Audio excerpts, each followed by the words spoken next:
Hey everyone, this is the Mana Source, my name is Wedge, and it's time for another edition of Growing Ranks. So last week we discussed price guides and price research, two components for anyone looking to trade. This week we'll go back to basics again and touch on some lessons for new traders. The purpose of today's video is to give you some tips on how to conduct yourself while trading. Now these tips are the byproduct of thousands of trades over the years and draw from personal experiences, but they are not meant to be treated as gospel. Eventually you will develop your own techniques with practice. This video is just to build a strong foundation for beginners. Trading for the first time can be a daunting practice, and if you're not careful, will cause you to lose money. Unfortunately, there are people out there who will try to take advantage of players who are not on top of prices. Your best defense in this situation is to do your own research and know your prices. With smartphones at your disposal, you can look up almost any price in seconds. If you don't have access to one, another person or the person you're trading with will likely have one you can use.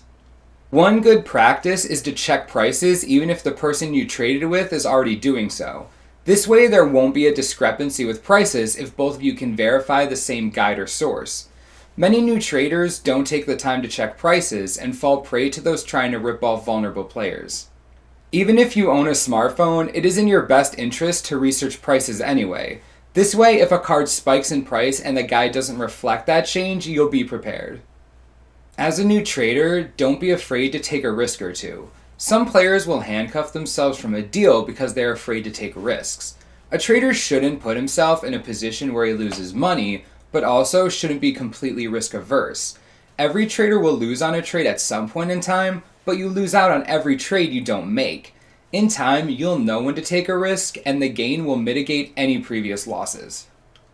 Don't be afraid to give up $1 or $2 on a trade, as it will eventually come back in future deals. Occasionally, you can take a loss in a trade, knowing that you can make it back somewhere else. Some traders are tied up on ensuring each side gets the exact same amount, and then spend 10 minutes trying to cover a 75-cent difference. You'll save yourself the trouble by showing flexibility, and other players will see that and offer you the same in future deals. Confidence is crucial in these situations. You don't want to miss out on a good deal because you second-guessed yourself.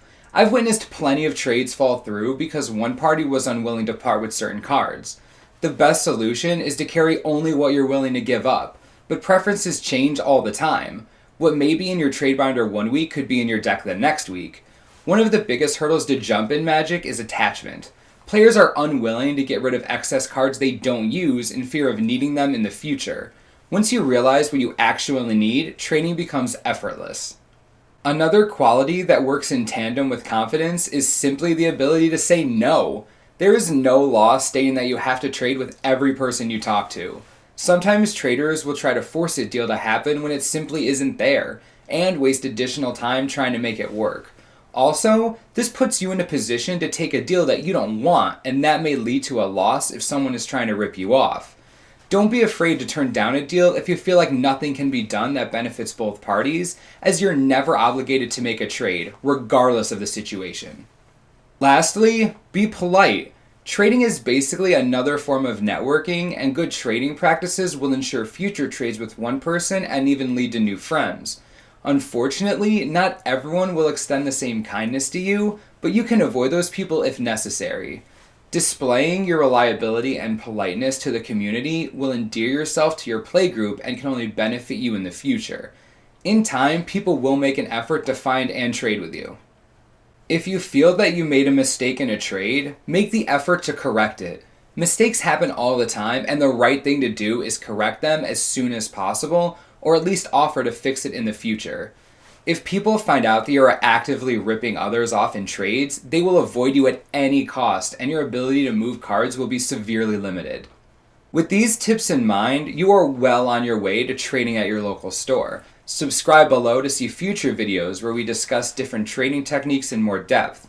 Also, make sure to check out our subscriber appreciation series. Free cards are free. This is the Mana Source. I'm Wedge. Thanks for watching, and we'll see you next time.